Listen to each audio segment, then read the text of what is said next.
pure inductor, which is basically an inductor is a coil of wire used in many circuits, so motors, transformers for example. So here is a conductor, it has to be a twin conductor but it will do just to suffice. If we pass current through it, it will be the resistance of that conductor that will limit the current flow when passing any current through it.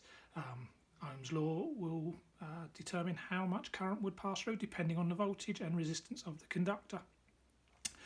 When we talk about a pure inductor, we are talking about just a coil, and it's a theoretical coil because this coil here has zero resistance. And if we have zero resistance, then technically there's nothing that will stop the current from flowing through it.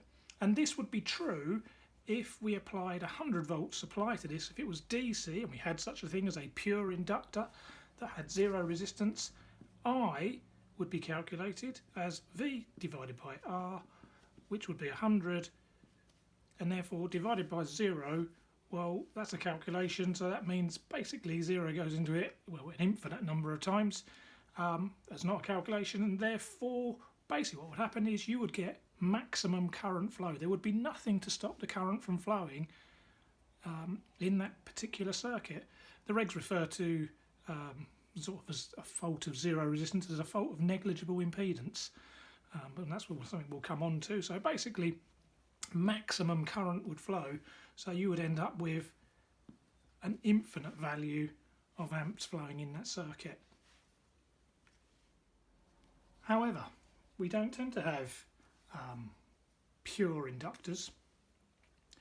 These inductors tend to have resistance, but for purposes of just calculation, it's better to assume on paper that these are pure inductors.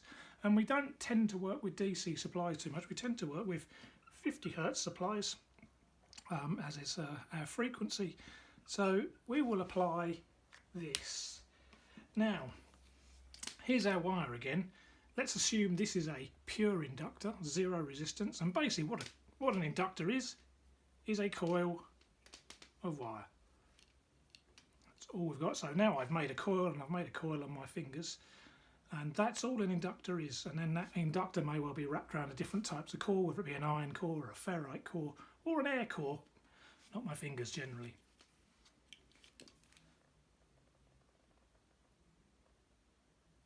Now the bizarre thing is, when we pass current through a conductor, well I say it's bizarre, it's not bizarre in the slightest, when we pass current through a conductor we get a magnetic field that appears around this conductor, and if we have a current passing through this conductor it creates a magnetic field. And if I wrap it around my finger, let's assume we have 1 unit of magnetic field around this, and we'll come into magnetic field strength shortly, and now I have 2 units of magnetic field strength around here. I have now 3, 4, 5, 6, 7, 8, 9, 10, and you get the idea. And basically if you keep going around, what you end up being is a really strong magnetic field. And generally speaking, this is the main reason we tend to have inductors for a lot of our circuits, is you want a magnetic field, and that's what an inductor brings to our circuits in many applications. Now the magnetic field that is being applied to our circuit is sinusoidal, which is AC, so it's a sine wave effectively, and there is 0, there's positive, there's negative, and the current goes from 0 up to maximum, down to 0, and then goes negative. So basically the current is going backwards and forwards, but it actually turns off twice every cycle before it repeats itself. So it's constantly changing. So this magnetic field is also constantly changing direction because current is flowing one way and then the other. So if we wrap this round again, we have a magnetic field created, and what we end up with is actually a north and a south from this, because what basic coils are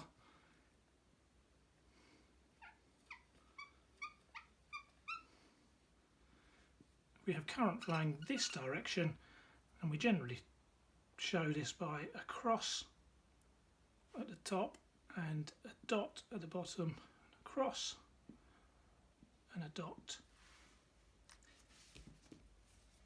So this shows current flowing into the board, this shows current coming towards you. And a bit like a posi drive screw, you screw it righty-tighty, lefty-loosey, as an apprentice once said. So if we go around in that direction,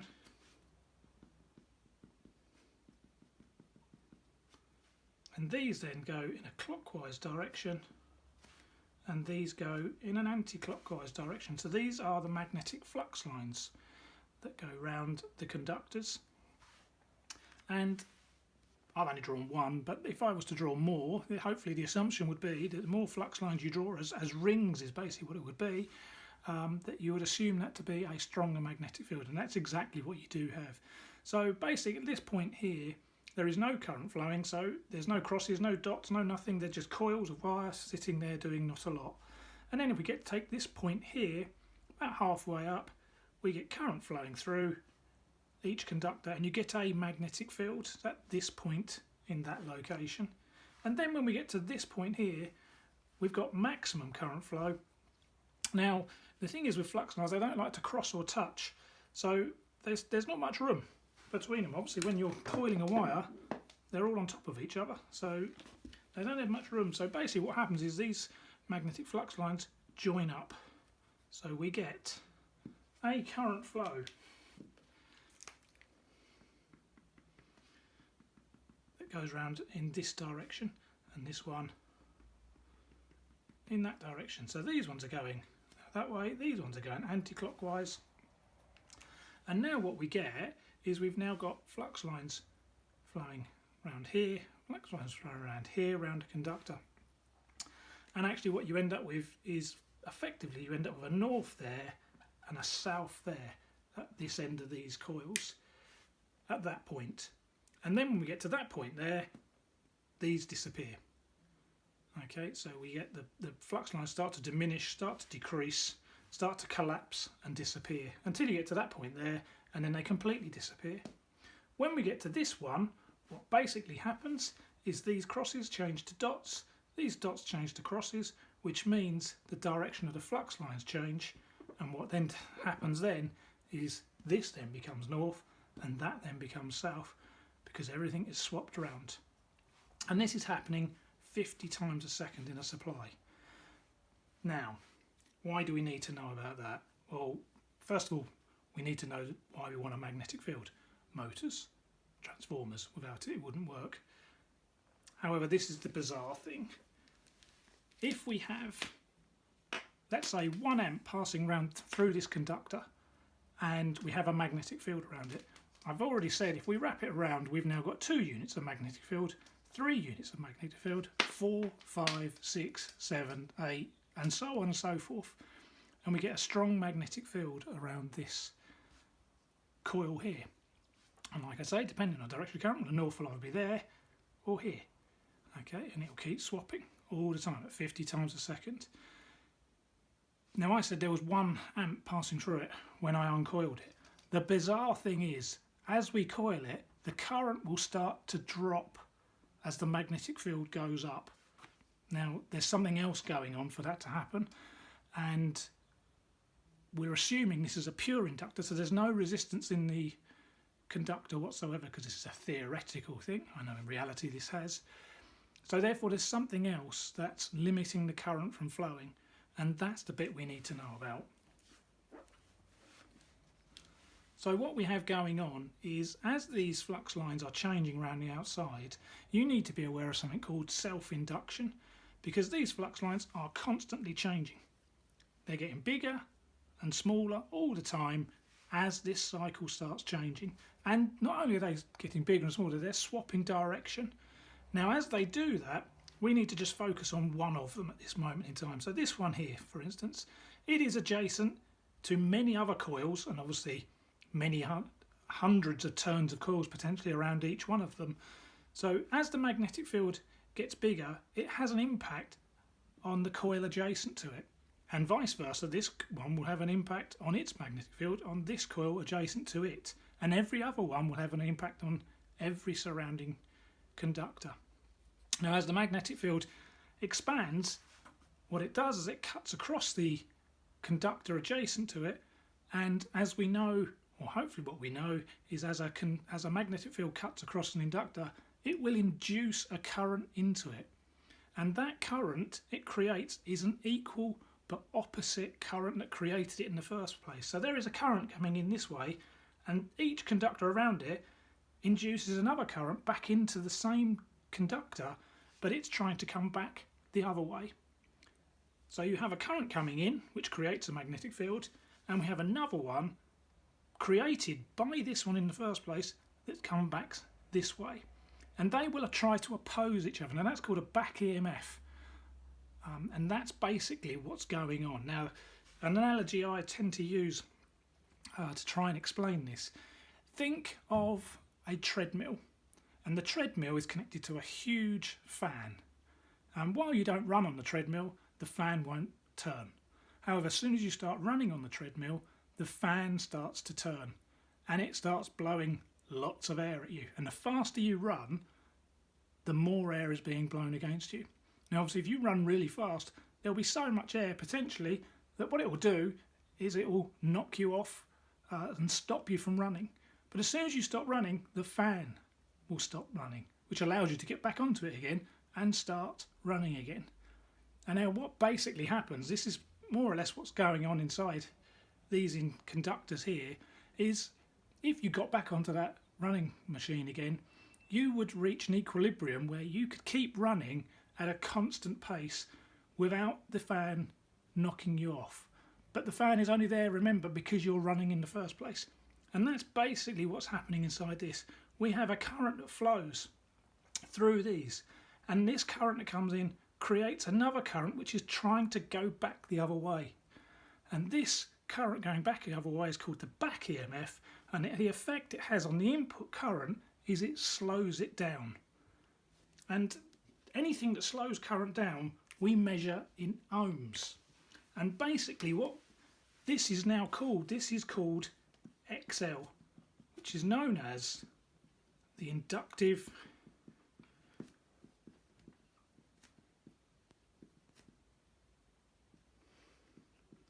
reactance, and that is measured in ohms, and we give the symbol XL. And because it's measured in ohms, this can be used in Ohm's law.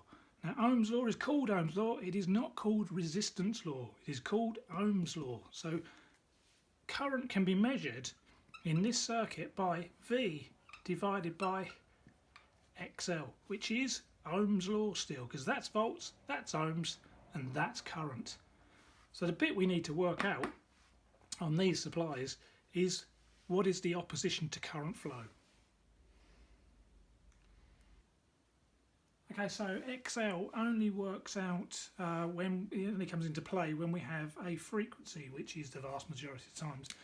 And the formula to work out XL, because there is always a formula, is equal to 2 times pi times F times L.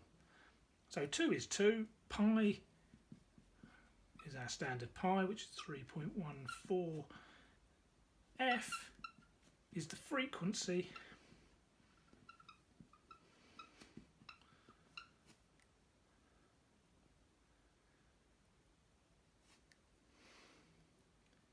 and L is something called the inductance of the coil.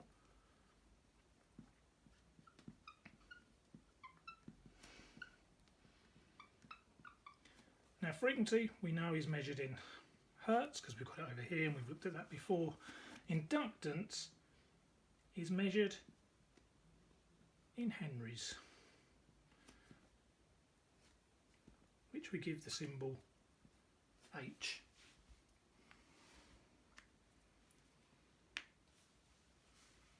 So inductance is something you can measure, or if you've got it in questions, the chances are it would give it to you in order to work it out. So we need to give these a figure, so let's make a figure up.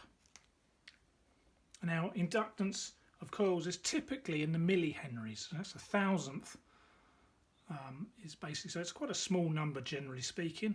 So let's give it a 200 millihenries as an inductance connected to a 50 Hertz supply. So the way to work this out is apply our formula. XL equals 2 times pi times 50 times 0.2.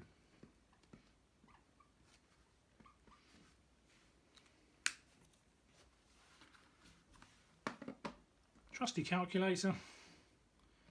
2 times pi times 50 times 0.2, which is 200 milli,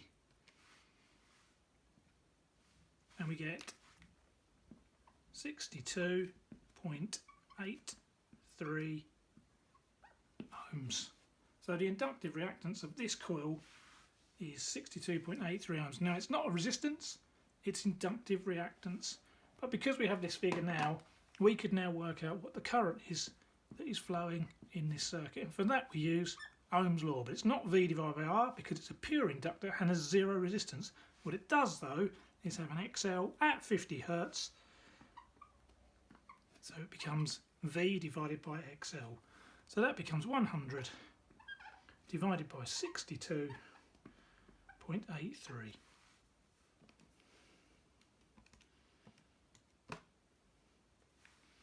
And we get 1.6 amps is what will flow around in that circuit.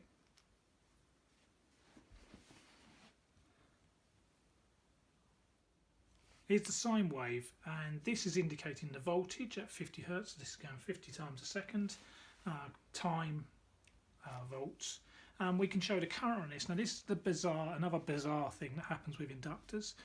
The fact that you have this back EMF which pushes the current back, which slows it down, it has another effect on it.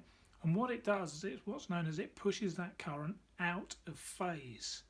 And what it does is the current is pushed out of phase in a pure inductor, which remember has zero resistance, puts it out of phase by 90 degrees. So it actually lags behind, the current lags behind the voltage by 90 degrees. Now we can remember hopefully that this is 360 degrees, this is 180, so the peak is 90 degrees. So basically what happens is this, the current does this.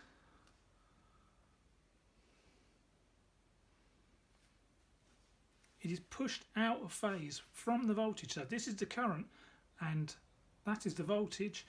And this is the bizarre thing. What we now have is when the voltage is at 0, the current is at maximum. Voltage at maximum, current at 0. It's out of phase by 90 degrees. And that's quite difficult to keep drawing. So what we tend to do to represent this, we tend to draw phasor diagrams. Phasor diagrams consist of two lines which represent these two. These can be drawn to scale. I'm just going to do it as a representation, and we always have one as a horizontal, and the horizontal one generally is the one that's common to all components. Well, we've only got one component, so I'm going to make that voltage. So this is the voltage, and we call it the reference point, and it always goes horizontal left to right, and it represents a rotational force, which is a turning force of 2 pi f, which is this part here. What it is, it's something called radians per second, or you might see it expressed as this funny looking W, which is omega, which basically means 2 pi f. So it's basically this thing rotating from this point at 50 times a second, which is our frequency. And this we can draw to represent 100 volts, and then the current, which is our 1.6 in our theoretical circuit here, is out of phase by 90 degrees. Now I say this is difficult to keep drawing all the time, but it is easy just to do a sketch, and we can put a right angle symbol just to represent that, and that would be I to represent this circuit. And this shows that the voltage and current are out of phase by 90 degrees. Hopefully you can see that, that's I. And basically if we put a pen there, or if we put a point there, and we put a pen at those two locations, spun it at 50 times a second, and could pull this board underneath, what we'd hopefully draw is that again, more or less.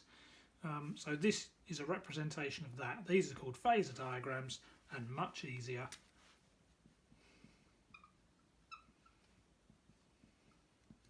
to understand.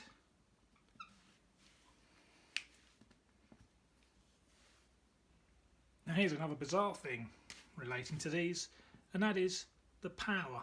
Now power is true power, okay, which is measured in watts, and there are a few formulas that you're aware of, V squared over R, I squared times R, and V times I. Now, as mentioned in an earlier video, V times I only works in DC, and here's where it comes into play. It will not work on this particular formula if we don't do anything to it. However, what will work is I squared times R. So I squared times R, well, the I is 1.6, so that's squared, times the resistance. Now remember, this is a pure inductor, so it has 0 resistance. So 1.6 squared times 0, it doesn't matter what 1.6 squared is. The fact that you multiply it by 0 basically means 0 watts. And that is true, there is no watts, because what's basically happening into this, all the energy is going into creating a magnetic field, and then as the cycle starts to drop again, that magnetic field collapses and it induces back into the coil and goes back out into the supply. So effectively all it's doing is borrowing this current and giving it back again. So therefore 0 watts. It uses no energy whatsoever. But remember, this is a theoretical pure inductor. Real coils actually have resistance in. Now the fact that it does this, and in fact it has this phase angle of 90 degrees, it has something called a power factor, and power factor, I'll put this over here, is based on this angle. And if we do the cosine of 90 degrees, if you put that into your calculator, what you end up with is a power factor of 0. And we have a new formula for you now, and that is, to make V times I work, we multiply it by the power factor of the angle. So if we apply it to this one over here, so we have 100 times 1.6, and we multiply it by the cos of 90, which is 0, you end up with that. And 100 times 1.6 times 0 is 0 watts.